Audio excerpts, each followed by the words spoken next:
بسم الله الرحمن الرحیم. نن زموږ د قرآن پاک د ترجمې سبق نمبر 39 سے سوره بقره شروع ده. اوله سپاره ده. نن ان شاء الله مونږ د 84 آیات نه واخله تر 86 پورې درې آیاتونه وایو. 84 85 86 او لسمه رکوع ده. اول تلاوت کو بیا به لفظي ترجمه او مختصر تفسیر کو. اعوذ بالله من الشیطان الرجیم. بسم الله الرحمن الرحیم. وَإِذْ أَخَذْنَا مِيثَاقَكُمْ لَا تَسْفِكُونَ دِمَاءَكُمْ ولا تخرجون أنفسكم من دياركم ثم أقررتم وأنتم تشهدون ثم أنتم هؤلاء تقتلون أنفسكم وتخرجون فريقا منكم من ديارهم تظاهرون عليهم بالإثم والعدوان وإن يأتوكم أسارى تفادوهم وهو محرم عليكم إخراجهم أفتؤمنون ببعض الكتاب وتكفرون ببعض فما جزاء من يفعل ذلك منكم إلا خزي في الحياة الدنيا ويوم القيامة يردون إلى أشد العذاب وما الله بغافل عما تعملون أولئك الذين اشتروا الحياة الدنيا بالآخرة فلا يخفف عنهم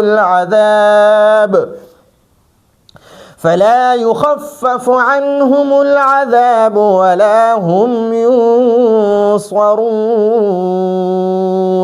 صدق الله العظيم. وَإِذْ أَخَذْنَا مِيثَاقَكُمْ لَا تَسْفِكُونَ دِمَاءَكُمْ وَلَا تُخْرِجُونَ أَنفُسَكُمْ مِنْ دِيَارِكُمْ. دیزه کې الله سبحانه وتعالى دا لسم رکوع چې شروع شي وَإِذْ أَخَذْنَا مِيثَاقَ بَنِي إِسْرَائِيلَ لَا تَعْبُدُونَ إِلَّا اللَّهِ. نو دغه آیات کې الله پاک 15 حکمونه د بني اسرائیل ته بیان کړو. پاغي باندې ته وعده واغسته چې تاسو به لا تعبدون الا الله، د الله پاک نه علاوه د بل چا عبادت نه کوئ. او وبالوالدین احسانا وذی القربى والیتامى والمساکین. دا سلور خبرې ورسره وکړي چې د مور پلار احترام قدر او خې خبرې به ورسره کوئ، حسن سلوک به ورسره کوئ، او د رشتہ دارانو سره به ښه سلوک کوئ، د یتیمانانو سره د مسکینانو سره. دویمه خبره دا شوه. دریمه خبره دا شوه وقولوا للناس حسنا، خلکو سره به ښکلې خبرې کوئ، ښې خبرې به کوئ. او واقیموا الصلاة وآتوا الزکات، منځ به کوئ او زکات به ورکوئ. په دې ته الله پاک وعده واغسته. څه وعدې په تورات کې الله پاک د بني اسرائیلو نه اغستې وې چې تاسو په دې باندې عمل کوئ. کوهی تور کې په دا کوهی تور دا غر نه دی، د تور غر دی په د پاسه ودرولو، د سر د پاسه ورفعنا فوقکم الطور او اذ نتقنا الجبل، او بیا به په دا غر الله پاک داسې خوځو. نو چې کله به په الله پاک لږ غونته دا غر رانږدې کو د دې سرونو ته، دی به وایي الله چې تا کوم احکامات په تورات کې ویلي موږ دا منو.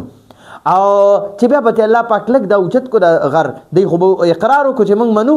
خبره منو. نو د الله پاک به غر واپس اوچت کو، دی به وي چې کوم راته اساني منو به چې کوم زړه غواړي نه منو، بیا به الله پاک دا غر رات. نو دی داسې ظالم او سنګدل خلکو.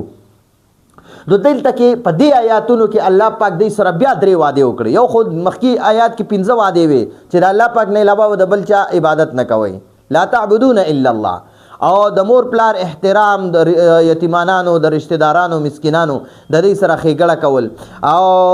خلکو سره ښې خبرې کول، او منځ کول، زکات ورکول. 15 په دغه مخکې آیات کې وعدې ته الله پاک اغستې وي. اوس ته په دې آیات کې درې وعدې اخلي چې یو خو به تاسو خپل دا یهودیان نه دي بني اسرائیل، تاسو به یو بل خپلو کې نه وجنئ، یعنی خپل تر تربوران، ملګری، رشتہ داران یا د یهود مذهب چې څومره خلک دي دا به یو بل تاسو نه وجنئ، او نه به جلا وطن کوئ. جلا وطن کوي به نه. او که تاسو یهودیانو کې په هر ځای کې چا یو یهودي ګیر کو کنه نو تاسو ټول یهودیان به راغونډېږئ د هغه چې کومه فدیه ده یعنی په 100 روپو باندې یا په 100 پیسو باندې یا په سیس باندې هغه خلاصيږي د بل قوم نه د دشمنانو نه نو تاسو ټول یهودیان به هغه خپل یهودي د هغه خپل دشمن نه آزادوي. دا درې وعدې ته الله پاک واغستې. یو بل به وجنئ نه، یو بل به جلا وطن کوي نه، د خپل وطن کلی علاقې نه به نه وباسئ، او چې که تاسو یهودیانو کې څوک قیدي شي نو هغه به را خلاصوئ. دا درې وعدې ته الله پاک واغستې. په دې بني اسرائیلو کې دا یهودیان چې وو د دوی درې قبیلې وې. یو وا قینقاع،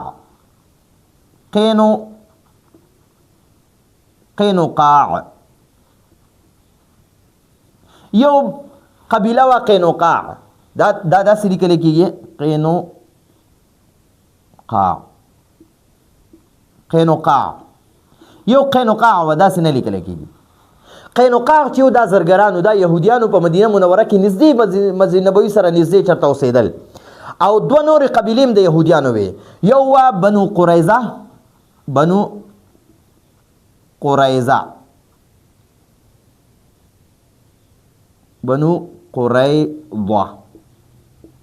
دا چې دا مسجد قبا سره اوسېدل، دا کم دغه چې دی بنو قریظه. او بل د مدینه منورې په شمال طرف مغرب طرف ته یو بله قبیله اوسېده، هغه هم یهودیانو، بنو نظیر.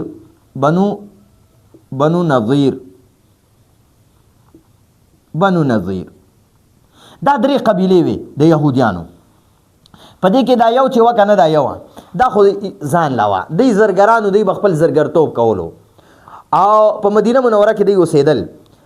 او مالدارترین خلکو. څنګه چې اوس دا یهودیان څومره مالداره دي، په هر ملک کې د دوی دا KFC او دا څونه بکواسات دي، پیپسي او ډیو او دا ګندګیانې په هر ملک د اسلامي ملکونو کې او غیر اسلامي ملکونو کې ټولو کې دا د یهودو کمپنیانې دي. نو دغه شانتې په هغه زمانه کې هم د ډېر زیات مالدار وو.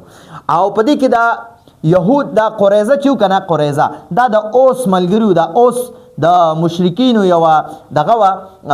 قبیله وه، او دا یهودیان نه وو، بني اسرائیل نه وو، دا عرب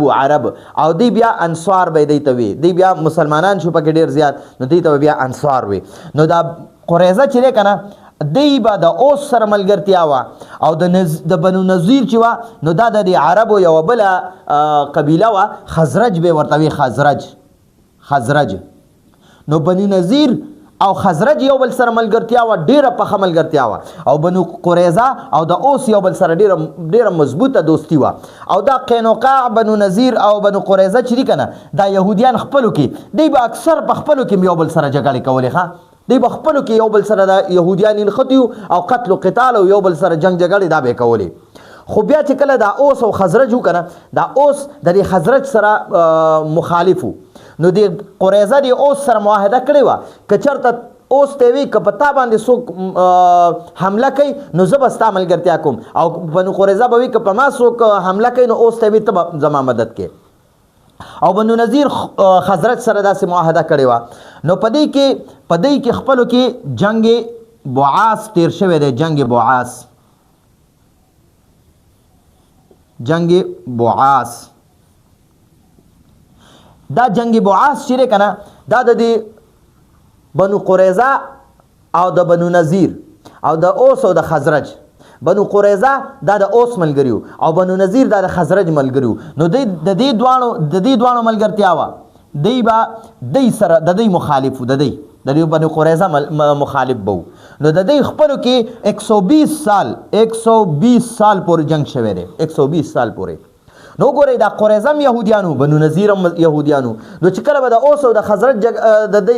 دې اوس په د خزرج سره جګړه شوه که نه، نو دا قریظه چې وو دا به د اوس سره ملګري شو، او دا نظیر چې وو دا به د خزرج سره ملګري شو. نو دې قریظه چې دی که نه قریظه دی به د خپل یهودیان وجل، دا نظیر به وجل په جنګ کې به چې دی مخې لراله دا یهودیان دی نه به سرونه وال، او بیا به چې کله ګیر به کړل که نه نو بیا به جلا وطن که د خپل وطن نه به وښکل.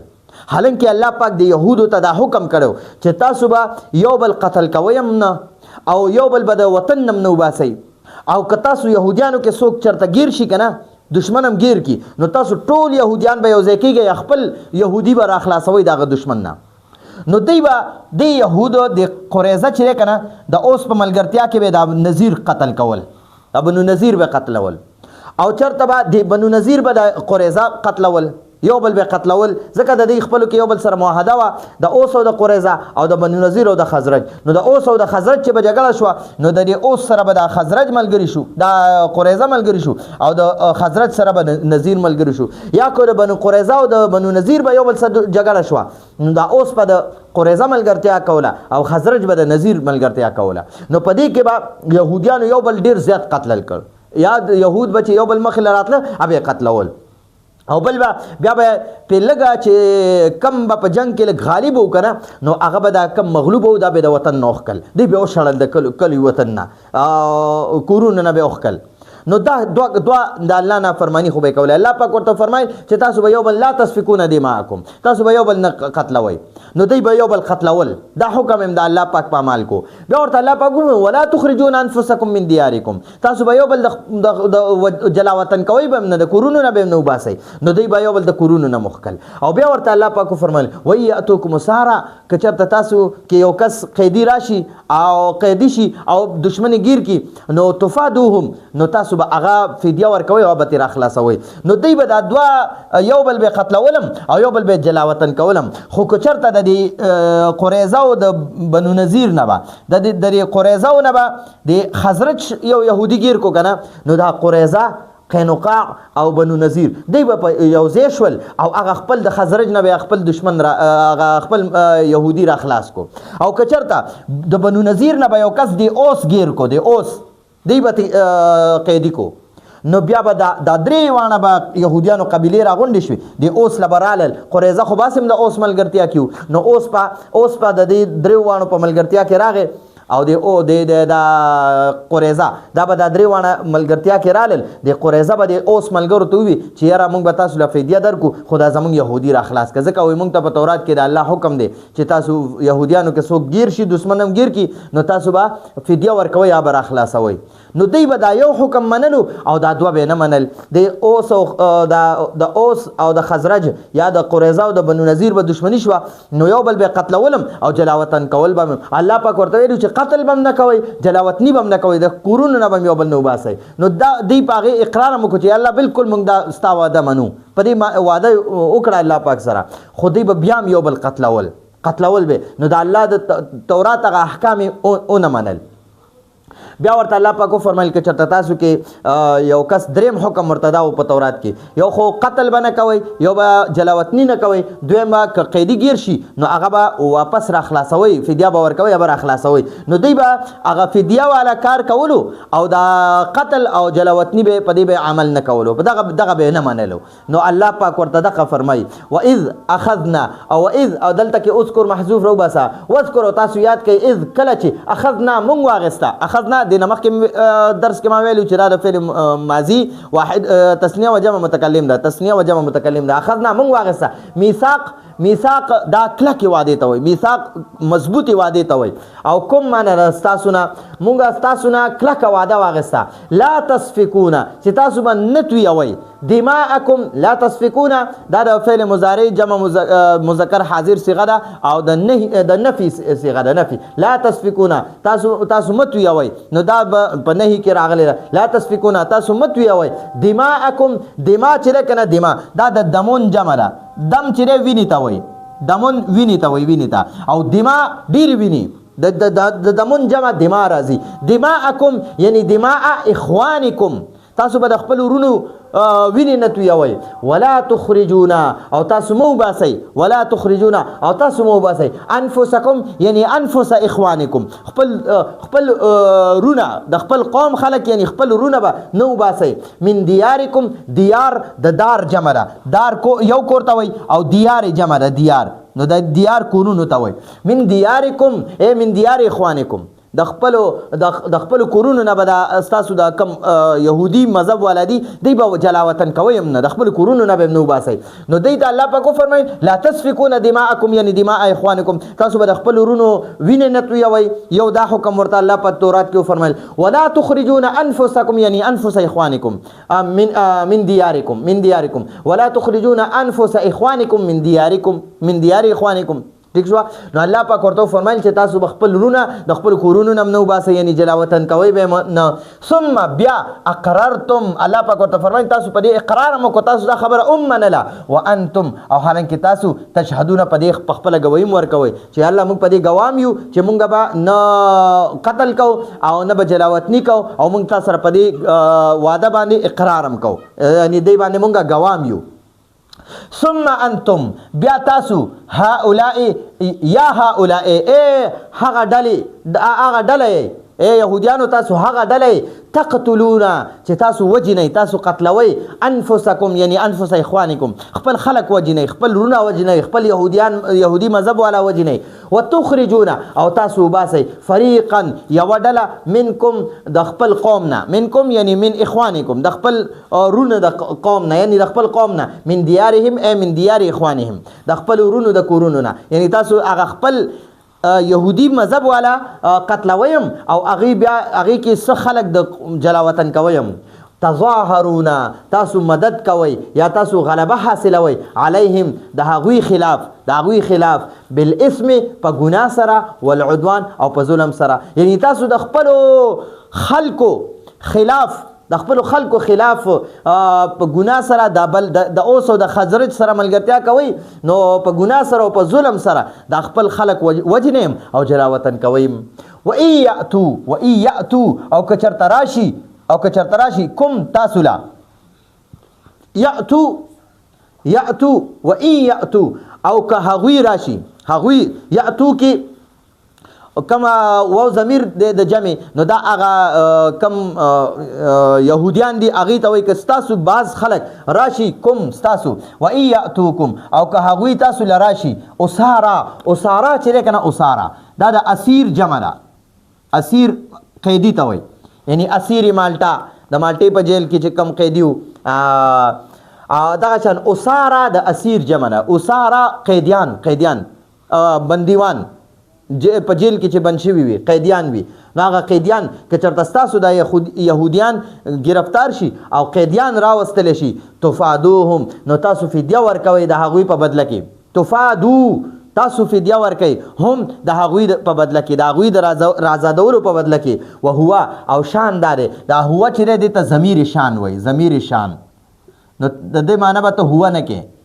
او شان دا دی د دې معنی به کې ضمیر شان معنی به کې شان دا دی او شان دا دی محرم چې حرام دی علیکم پتا سو باندې اخراجهم د هغوی خکل د هغه خپلو یهودیانو جلاوطن کول پتا سو باندې حرام دی د هغوی قتل پتا سو باندې حرام دی او د هغوی فدیه ورکول پتا سو باندې لازم دی چې هغوی گرفتار شي قیدیان شي نو تاسو به هغوی هم راخلاصوئ تاسو به هغوی قتلوئ هم نه او تاسو به هغوی جلاوطن کوئ هم نه نو قرآن کې ورته الله پاک فرمایي هو او شان دا دی محرم علیکم پتا سو حرام دی اخراجهم د هغوی جلاوطن کول د هغوی د خپل کورونو نه وښکل افتؤمنون نو دا حمزه چې دا د استفهام د پاره سوال د پاره دی آیا تؤمنون تاسو منئ یا تاسو ایمان راوړئ ببعض الكتاب د تورات په بعضی حکم باندې په بعضی احکاماتو باندې وتکفرون او تاسو انکار کوئ تاسو کفر کوئ ببعض د بعضی حصې د تورات بعض حصه منئ چې قیدیان شي یهودیان نو هغه خلاصوي فدیه ورکوي او بعضی حصه اکثره حصه نه منئ چې هغه قتلوي هم الله درته چې قتل به نه کوي تاسو قتلوي هم الله درته وایي چې تاسو به جلاوطن کوي هم نه تاسو جلاوطن کوي هم نو تاسو به دا دوه خبرې نه منئ او یو منئ تاسو دوه نه منئ او یو منئ نو الله پاک ورته فرمایي افتؤمنون آیا تاسو منئ ببعض الكتاب د کتاب بعضی حکم وتکفرون او انکار کوئ ببعض د بعضی حصې نه د تورات بعض حصه منئ چې دا قیدیان را خلاصوي فدیه ورکوي ټیک دا خو منئ خو دا دوه چې نور حکمونه دي دا ولې نه منئ نو الله پاک ورته فرمایي چې بعضې کتاب منئ د تورات بعضې حکم منئ او د بعضې انکار کوئ فما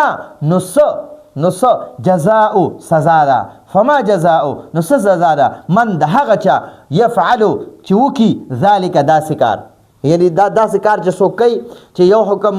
مني او دوه نه مني یا درې واړه نه مني نو د داسې خلکو څه سزا ده منکم له تاسو نه په تاسو کې چې کم خلک بعضې حکمونه مني او بعضې نه مني الله پاک د ټولو حکمونو منلو حکم کړی دی نو تاسو پکې بعض منئ او بعضې نه منئ نو د دوی په تاسو کې د داسې خلکو څه سزا ده الا خزي بغیر د رسوایی او د ذلت نه فی الحیات الدنیا د دنیا په ژوند کې. نو الله پاک بیا دومره رسوا او ذلیل کړل چې کمې پورې مدینه منوره کې دوی به جزیه ورکوله او په ډېر بېعزتۍ سره به دوی په ذلت سره به جزیه ورکوله. او بیا نبی علیه السلام د حجاز مقدس نه د حرمین شریفین نه بلکې مکمل د عرب ملک نه وښکل او شام ته وشړل. الله پاک ډېر په رسوایۍ سره دا یهودیان وشړل ځکه چې دوی به د تورات حکمونه بعض منل او بعض به نه منل او بعض به بدل کړل، تحریف به پکې وکړه، مخکې دینه تیر شوي دي. نو الا خزي بغیر د رسوایی او د ذلت نه فی الحیات الدنیا د دنیا په ژوند کې. و یوم القیامت او د قیامت په ورځ، و یوم القیامت او د قیامت په ورځ یردون هغوی به واچولی شي، هغوی به واچولی شي. یردون دا د فعل مضارع جمع مذکر غایب صیغه ده او مجهول صیغه ده. یردون هغوی به واچولی شي الی اشد العذاب ډیر سخت عذاب کې، هغوی به ډېر سخت عذاب طرف ته یعنی ډېر سخت عذاب کې به هغوی واچولی شي دا یهودیان. او دوی له به الله ډېر سخت عذاب ورکوي، دایمي عذاب به وي، همیشه به په دغه عذاب کې وي. دوی به الله کله هم دغه عذاب نه روباسي ځکه دوی د الله په احکاماتو پسې خندا کړې وه. دوی د الله په احکامات د دوی مشرانو په خپلو غوږونو واورېدل او په خپلو سترګو موسی علیه السلام لیدلی او په خپلو سترګو باندې د الله کتاب تورات لیدلی و چې الله پاک موسی علیه السلام له ورکو او ډېرې معجزې د موسی علیه السلام په لاس باندې لیدلې وي چې الله پاک فرعونیان غر کړو، دوی له الله نجات ورکو، الله پاک دوی لپاره من او سلوا راولېږله، الله پاک د دوی د پاسه ورېځې ودرولې، الله پاک دوی لپاره ډېر زیات معجزې ورته د ید بیضا د موسی علیه السلام به په دې ترخ کې لاس وردننه کو، واپس چې به یې روغ کړو نور سپوږمۍ په شانتې به تیزه رڼا کوله، واپس چې به لاس ترخ کې ورکو هغه رڼا به بیا ختمه شوه او کونټۍ ورسره وه د موسی علیه السلام دغه معجزې لیدلې وه. نو ډېر معجزې لیدلې وي خو دوی بیا هم ایمان نه راوړلو. نو الله به د دې وجې نه ډېر په سخت عذاب کې ساتي. وما الله او الله جل جلاله داسې نه دی بغافل بېخبره، الله پاک بېخبره نه دی عما د هغه کارونو نه تعملونه ای یهودیانو چې تاسو یې کوئ، تعملونه چې تاسو یې کوئ. اولئک دا ټول یهودیان الذین هغه خلک دي، دا ټول یهودیان هغه خلک دي اشترو چې هغوی واغېستله الحیات الدنیا د دنیا ژوند، د دنیا ژوند یې واغېستو بالآخرت د آخرت په بدله کې، د آخرت ژوند یې پرېښودو هغه هیر کو او د دنیا ژوند یې خوښ کو او د دنیا د ژوند دپاره منډې تړلې والې او آخرت پسې خندا ټوقې مسخرې یعنی تورات احکاماتو پسې مسخرې کولې موسی علیه السلام او د هغه چې کوم حق ملګري هغې پرې مسخرې کولې. نو دوی د دنیا ژوند پسې ټوقې ټقالې شروع کړې او د آخرت ژوند پسې ټوقې ټقالې شروع کړې، د دنیا ژوند یې خوښ کو بس چې بس د دنیا همده بس دا کافي ده. دا نن هم اسرائیل چې دا کوم ظلمونه کوي همدغه خبره ده چې آخرت ته ایر دی او دنیا حاصلولو دپاره هغې د قتل عام شروع کړی دی، خپل هم وجیني او پردي هم وجیني، خپل یهودیان هم وجیني او مسلمانان هم وجیني. فلا یخففو نو یخففم چې فعل مضارع واحد مذکر غایب صیغه ده او د مجهول صیغه ده. فلا یخففو نو نه به شي سپکولی، سپک به نه کړی شي، سپک به نه کړی شي عنهم د هغوی نه العذاب عذاب، د هغوی نه به عذاب کم نه کړی شي، سپک به نه کړی شي، همیشه به په عذاب کې وي. ولا هم ینصرون او نه به د هغوی مدد وکړی شي. نو ینصرون هم دا د فعل مضارع جمع مذکر غایب صیغه ده او د مجهول صیغه ده. نو ولا هم ینصرون او نه به د هغوی مدد وکړی شي. نو دا زموږ لفظي ترجمه او ورسره د کوم واقعات هم درته بیان کړل چې د جنگ بعاث ده او داسې د بنو نذیر او د بنو قریظه او د اوس ملګرتیا وه، د بنو نذیر او د خزرج ملګرتیا وه او په خپلو کې هم دا قینقاع بنو نذیر او بنو قریظه دا د یهودیانو درې قبیلې وي، دوی په خپلو کې مار وختي جګړې کولې او چې کله به یې د اوس یا د خزرج سره جګړه راله نو بیا به هغوی سره ملګرتیا کوله، د یو بل خلاف به ملګرتیا کوله. نو امید ده تاسو په دې باندې پوه شوي. یو ځل بیا لفظي ترجمه او لفظي ترجمه صرف وایو. وذکر او تاسو یاد کئ اذ کله چې اخذنا مونږ واغسته میثاقکم تاسو نه کلکه وعده لا تسفکون چې تاسو مت ویوئ دماءکم یعنی دماء اخوانکم د یو بل وینې ولا تخرجون او تاسو مه وباسئ انفسکم خپل قوم یعنی انفس اخوانکم د خپل رونه مه وباسئ من دیارکم د خپلو کورونو نه ثم اقررتم بیا تاسو اقرار وکړو، تاسو خبره ومنله وانتم تشهدون او تاسو په دې خبره ګواهي ورکوئ. ثم انتم بیا تاسو هؤلاء هغه ډلې